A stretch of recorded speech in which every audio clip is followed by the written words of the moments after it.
My wife accused me of cheating. I wasn't, but she was, with my best friend. This is not a story I ever thought I'd share, but I think it needs to be told.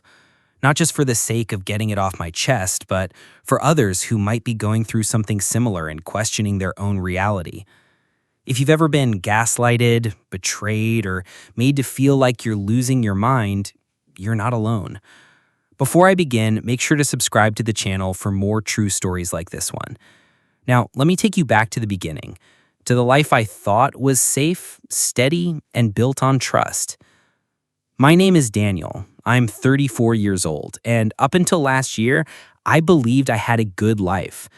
I work in IT consulting, mostly from home, which gave me the flexibility to be present, to help out, to cook, to be a reliable husband. My wife, Emily, is 32. She works in corporate communications and has always been sharp, social, and ambitious. We met in college and have been together for nearly a decade. We don't have kids, though we talked about it a lot. Maybe next year, we used to say. Our marriage wasn't perfect, but I never thought it was fragile. We laughed together, made plans, took weekend trips. I trusted her, fully. I also had a best friend named Mark. We'd been friends since high school, played on the same soccer team, went to the same college, even worked at the same startup for a while before I moved into consulting. He was like a brother to me. Emily liked him too. They got along well, but I never saw it as anything strange. In fact, I was happy that my wife and my best friend were friendly. I mean, isn't that what everyone wants? A seamless, low-drama life where the people you care about also care about each other? That's what I believed I had. Looking back, the signs were subtle. It started about a year ago. Emily became more distant. She said work was stressful, and I believed her. I noticed she was on her phone more often, and she began guarding it, turning the screen away when I walked by, setting new passcodes. Still, I didn't push. I didn't want to be the paranoid husband. One night, while brushing her teeth, she got a message that made her smile. I asked who it was, and she said, just a work thing. The way she said it stuck with me. A little too casual, a little too quick. But again, I brushed it off. Then came the accusation. Out of nowhere. We were sitting on the couch watching something on Netflix, and she suddenly paused it and turned to me. Are you seeing someone else? I laughed, genuinely laughed, because I thought she was joking. But her face didn't move. I said, no, of course not. She didn't believe me. She kept pressing, said I was always distracted, that I seemed different, that I must be hiding something. It felt like being sucker punched in the dark. I had no idea where it was coming from. I told her I loved her, that I would never cheat on her, that if I seemed distant, it was maybe because she had been pulling away. She cried, said she didn't know who to trust anymore. I comforted her. I felt guilty, even though I hadn't done anything. That's the part I still can't fully understand. How easily she made me doubt myself. After that night, things got stranger. She became colder, but then overly affectionate in waves, almost like she was trying to reset something. I started working later, giving her space, cooking dinner more often, trying to be better. I didn't realize at the time I was being manipulated. But then a few weeks later, I noticed something. I came home from a quick grocery run and heard her voice in the bedroom. She was on the phone, and I heard her say, "You can't call me right now." Then she noticed I was home and hung up quickly. I asked who it was. She said it was her boss, something about a presentation. I didn't argue, but that voice in my gut, it started to get louder. I decided to do something I never thought I'd do. I checked our phone bill. Not the messages, those were private, just the call log. There was a number she'd been calling almost daily. And that number? It was Mark's. At first, I tried to explain it away. Maybe they were planning something for my birthday. Maybe he was helping her with a surprise. But that didn't make sense. Not with the tone in her voice, not with the timing. I confronted Mark the next day. I asked him flat out if he'd been talking to Emily. His face didn't change. He smiled and said, "Yeah, sometimes. She asks me for career advice. Is that a problem? It was delivered so smoothly, I almost believed it, but something didn't sit right. So I said okay and walked away. That night, I couldn't sleep. I kept going over everything: the distance, the coldness, the accusations, the sudden interest in my schedule. All the pieces started to feel like a puzzle I hadn't been trying to solve, but should have. A few days later, while Emily was in the shower, I looked through her phone. I know how that sounds, but I couldn't take the silence anymore.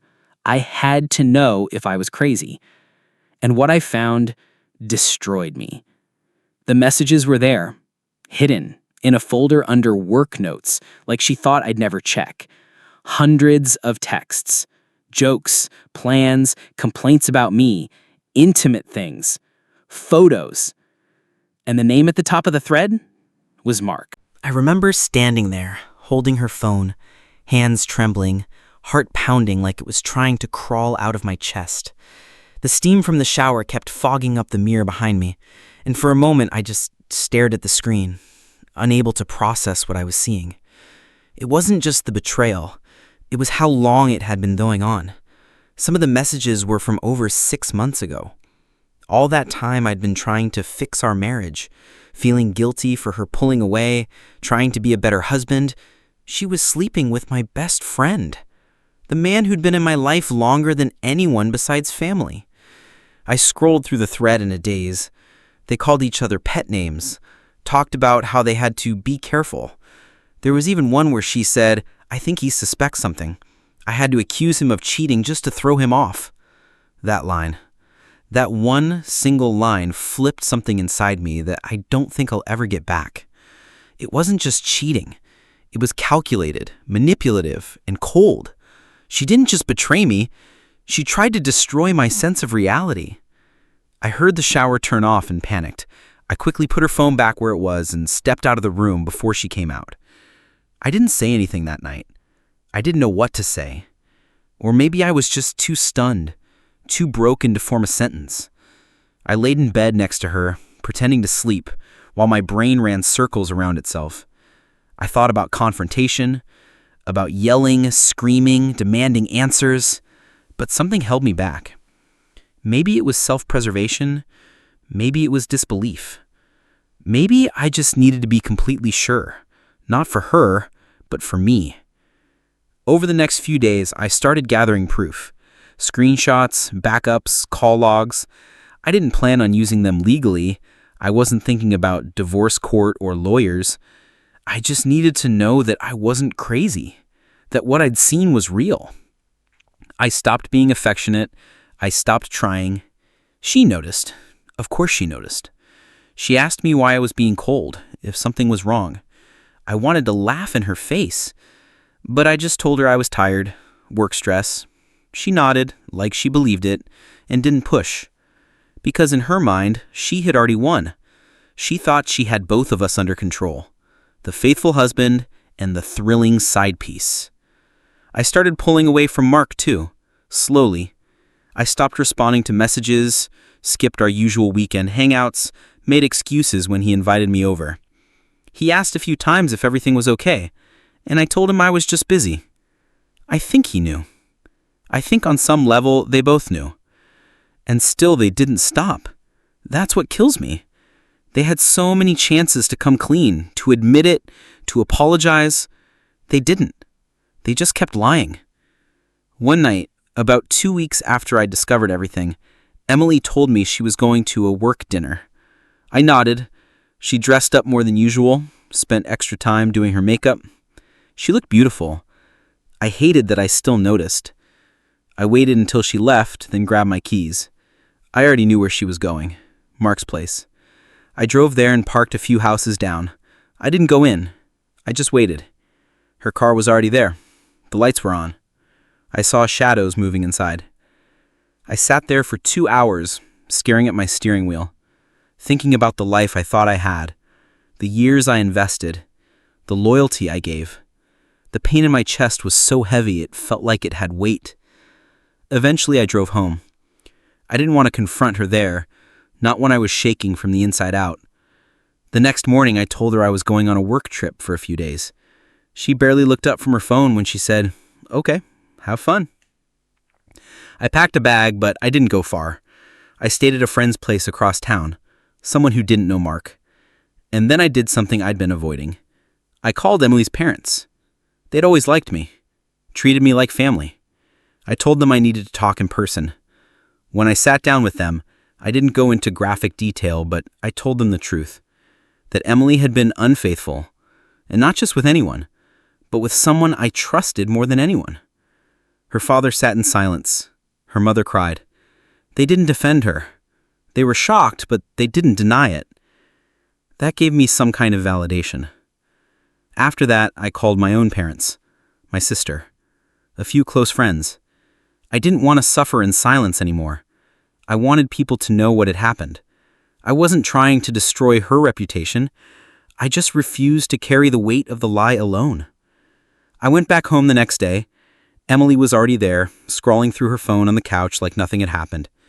I sat down across from her and looked her in the eyes. I told her I knew. I told her how long I'd known. Her face went pale. She didn't deny it. She just whispered, "I'm sorry." That was it. I'm sorry. No explanation, no reasons, no tears. I stood up and told her I'd be moving out, that I'd already talked to her parents, that everyone knew. She started to cry then, but I didn't stay. I walked out of the house and didn't look back.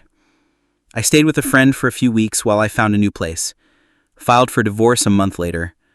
She tried to reach out a few times, texts, calls, even an email that read more like a diary entry than an apology. I didn't respond. I didn't need anything from her anymore. Not even closure. In the weeks after I moved out, everything felt surreal. Waking up in a different bed, cooking for one, walking around a new apartment that didn't have any of her things, her smell, her laugh, none of it. And yet, I felt lighter. Numb, yes, but lighter. Like the weight I'd been carrying for months had finally dropped, and now I was just left with the echoes. People kept asking me how I was doing. "Are you okay? That's insane, man. I can't believe she would do that to you." Most meant well, some were just nosy, and a few, mostly mutual friends, tried to play neutral. One even said, "I don't think she's a bad person. Maybe she just got confused." Confused? You don't accidentally cheat with your husband's best friend for 6 months. That's not confusion. That's cruelty with planning. I didn't respond. I just started cutting people out, quietly. Not out of spite, but out of necessity. I didn't want anyone in my life who was comfortable standing in the gray area when the betrayal was that black and white. The hardest part wasn't the loss of the marriage. It was the loss of the identity I had inside it. I had built my adult life around being her husband, Mark's friend, the guy who was stable and loyal and always there. That guy was dead now, and I had no idea who I was supposed to become. I threw myself into work, took on more contracts, started going to the gym again, signed up for a weekend hiking group, even though I'd never really been a nature person. Anything to keep myself moving. Anything to keep me out of my own head. And yet, she was still there, lingering. Not physically. She didn't try to come to my new place, didn't send flowers or knock on the door, but digitally, she hovered. I saw her view my LinkedIn profile. She liked an old Instagram post. Once, she even messaged a mutual friend to check in on me. But she never said the words I needed to hear. Not really. No real apology, no accountability. Just that one, "I'm sorry," and a string of vague regrets. I never replied to any of it. Mark, on the other hand, didn't say a single word. Not once. I think in his mind, if he just disappeared, it would blow over. Maybe he thought we'd run into each other in 5 years and share a beer and laugh about how crazy life gets. He clearly didn't know me as well as I thought he did. What's wild is that they didn't even stay together.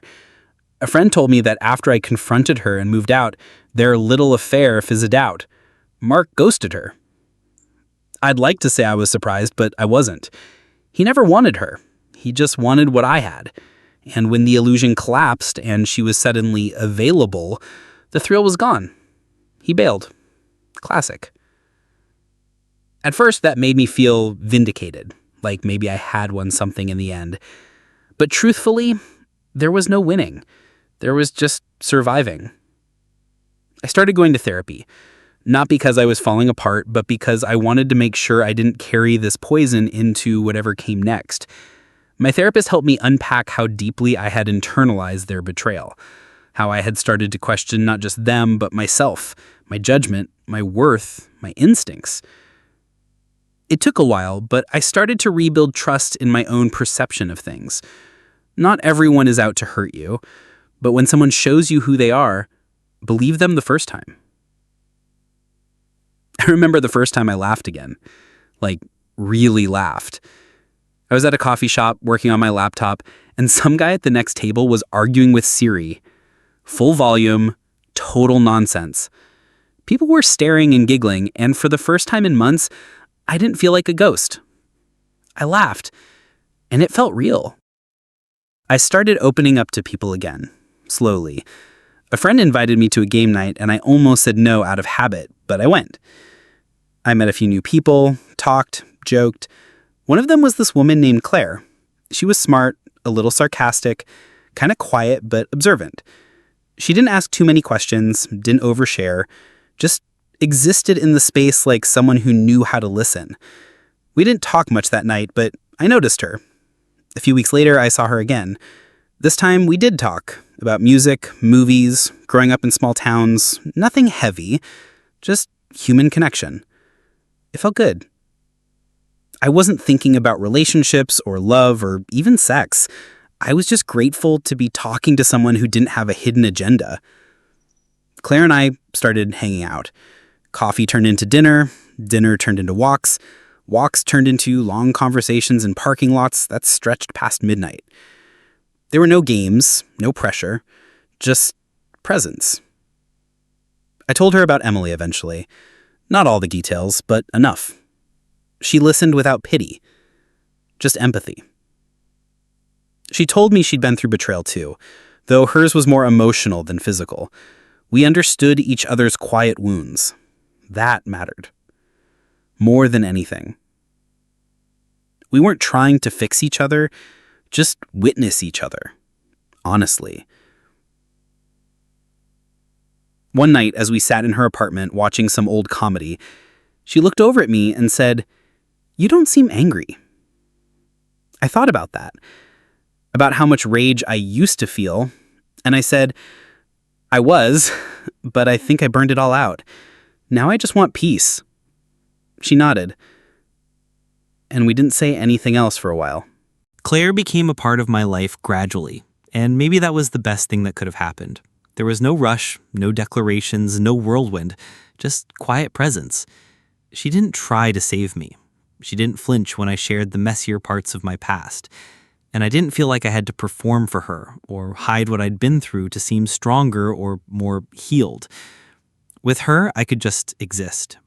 For a while, I didn't even realize how much I was changing. I had stopped checking my ex's social media entirely. I no longer braced myself every time my phone buzzed. I stopped avoiding certain neighborhoods, certain songs, certain memories. I didn't forgive Emily and Mark, not in the way that people think forgiveness works. But I released them. I stopped giving them space in my head, in my chest. I took it all back, slowly, piece by piece. Claire saw the change before I did. She once told me, "You smile differently now, not like you're trying to convince yourself." And she was right. There was a time when my smiles were camouflage. Now they were rooted. I met Claire's friends, then her parents. Her mom was warm and sharp, her dad a quiet man who said little but meant every word. Her family felt whole in a way that surprised me. Not perfect, but present. They liked me. I didn't flinch when they asked questions. For the first time in a long time, I wasn't hiding anything. And that transparency, it was liberating. Emily, meanwhile, was still around in background noise. A few mutual acquaintances would mention seeing her, say she seemed off. One said she'd gone back to therapy, that she'd moved apartments, that she didn't date anyone seriously anymore. I didn't feel happy about it. I didn't feel sad either. It just was. Mark had completely disappeared, unfollowed everyone, changed his number. I assumed he moved or just wanted to vanish from the wreckage. I let him. I never wanted to see him again. But the closure I thought I needed from both of them, it never came in the form of a confrontation. No final arguments, no cathartic speeches, just silence. And oddly, that was enough. One afternoon, I got a message request from an unfamiliar account. It was Emily. The message was long. I didn't read all of it, just the first few lines. She wrote about regret, about therapy, about how she'd never stopped loving me but didn't know how to handle her own self-destruction. She said she hoped I was doing better, that she had heard I was seeing someone and that she was happy for me. It was probably sincere, but I didn't respond. I archived it and never looked again. That chapter of my life was closed, burned, buried, sealed, and I had no desire to dig it back up. Claire and I eventually moved in together, not because we had to, but because it made sense, because coming home to her felt like a return, not an escape. The first time I told her I loved her, I was scared. Not because I didn't mean it, but because saying it out loud meant trusting someone again with something real. But she didn't run from it. She just said it back, calmly, like it was the most natural thing in the world. And in that moment, I realized I wasn't broken. I wasn't some shattered man trying to be put back together. I was whole, rebuilt by my own hand on my own time. I told Claire everything eventually, even the ugly parts. She didn't flinch. She said, "You're not what happened to you. You're what you did after." And I carry that with me every day. Because she's right. I could have let that betrayal define me, turn me bitter, paranoid, close it off. But instead, I let it shape me into someone stronger, more honest, more intentional. I don't see myself as a victim anymore. I see myself as someone who got free. Free from illusion, from betrayal, from people who never really had my back. And in that freedom, I found space for something real, something gentle, something worth protecting. And maybe that's the biggest revenge of all, not hurting them back, but living well without them. I don't wish Emily harm. I hope she finds whatever healing she's looking for. I hope Mark learns what loyalty means, even if it's too late. But I'm done carrying their choices. Their stories ends where mine begins again. I'm not who I was. I'm better. Not because of them, in spite of them. And that's enough. A few months after moving in with Claire, I found myself standing in the kitchen one evening, stirring pasta sauce, when it hit me, I wasn't waiting for something to go wrong. For so long, every peaceful moment felt like the calm before another storm. But this was just peace. Real, quiet, unremarkable peace. Claire came in barefoot, hair tied up, humming something off key, and wrapped her arms around me from behind. We didn't say anything for a minute. We didn't need to. That's the kind of love I never knew I could have. One that didn't demand constant reassurance, that didn't walk on eggshells, that didn't come with conditions or competition or guilt. There was no scoreboard, no second guessing, just ease. I hadn't spoken to Emily since that last message. I never blocked her, but I think she understood I wasn't going to respond. Some things don't need a reply. A few mutual friends mentioned she was doing better, and honestly, I hope that's true. I don't want her to be miserable. I just want her to stay out of my life. As for Mark, I never heard from him again. He disappeared like a shadow once the light came in. And maybe that's fitting. I spent years thinking he was my brother in everything but blood. I grieved that loss more than I ever expected. But one day, I woke up and realized I didn't miss him anymore. I just missed who I thought he was. That realization was both heartbreaking and freeing. Healing wasn't loud. It didn't arrive all at once. It was the accumulation of small wins. Not flinching when I drove past our old apartment. Not feeling a pang when a certain song came on. Being able to tell my story without shaking. It was laughter that didn't feel forced. Sleep without nightmares. A future that didn't scare me. One day, Claire handed me a small envelope with my name on it. Inside was a letter she'd written months ago, never sent. In it, she described the first time she knew she was falling in love with me. It wasn't during some grand gesture. It was a quiet moment, when she saw me listening intently to a kid at a friend's barbecue, taking their silly story seriously. She wrote, "You didn't just survive what they did to you. You stayed soft. You stayed kind. That's rare." I read that letter 3 times in a row, and for the first time, I allowed myself to feel proud. Not just relieved, not just lucky, but proud of the man I'd become. I started writing more, journaling, short stories, even a blog post or 2 about rebuilding trust after betrayal. A few people reached out saying they saw themselves in my story. That meant something. Maybe I couldn't undo the damage, but I could use it. Not to define me, but to guide others through their own darkness. A year after Emily left, I proposed to Claire. It wasn't fancy. No hidden photographers, no fireworks, just us on a rainy balcony, drinking coffee, talking about nothing and everything. I told her I didn't want to waste another day wondering if I was good enough. I knew I was, and I knew she was too. She said yes with tears in her eyes and that same steady voice I'd come to trust more than anything. We got married in the spring, surrounded by people who actually showed up for us, not for appearances. No big show, just vows that meant something. I looked out at the crowd and realized everyone there knew the real me. And that version of me, he was enough. More than enough. I sometimes think about the guy I was when all of this started. Naive, hopeful, blindsided.